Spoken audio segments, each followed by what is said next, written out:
All right, it is Shola Dedeji Michael once again, and today still on cryptocurrency. All right, with just lifted ban on cryptocurrency, it's a very nice, interesting thing.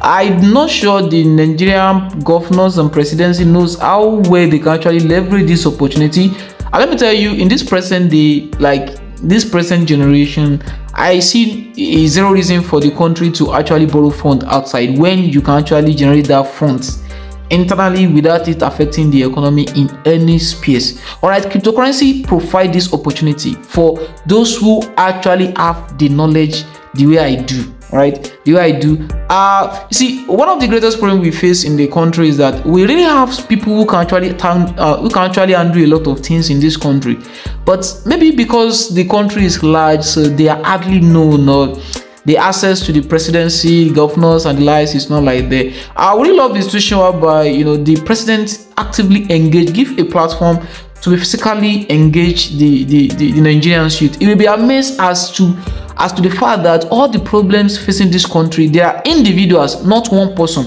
but individuals who have actually sat down and actually crafted a meaningful way to actually address most of this problem that is even better than what they are actually putting in place now. All right, it's just as simple as that. At the moment, I won't say, I will say we can't really believe in the older generations. See what Nigeria Labour Congress or whatever they are, all of them, all the time, what they ever really cares about is increment in wages. Yes, I'm a youth and I'm in the labor force as well, but the point of it is they say it as if that is never going to affect anything in this world, in this country. For a reminder, I will tell them, if they are listening to me, you don't have to hate me, I'm your son, okay? But the point is that you have to just understand the fact that it costs the federal government nothing to pay minimum wage of ₦1 million in this country. But the point of it is this: we just have to print the naira and pay it. But the point of it is this: how will you feel when you have to buy a bag of rice up to ₦3 million and your salary is ₦5 million? Would that be wise enough? Because the point of it is that these things have a way that they affect the economy, and in most cases, what I've been hearing too on the television, radios, all thereabouts from some, let's say, unknown economists, I will put it that way. I respect all economists out there. What I've been hearing mostly is just a sponsored proposition, a sponsored debate as to how this thing affect the economy. All right, okay.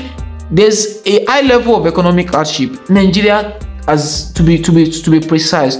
But the point of it is, the next action we take can either make this thing worse or better. I think what we should focus on most importantly as a leader in this country is how to actually bring these prices of commodities into barest minimum. And if this becomes definitely impossible for us, then we should actually at this moment start a discussion on the round table as to we changing the Nigerian currency. We can have a second currency that we end up become our future currency. Brazil actually did this.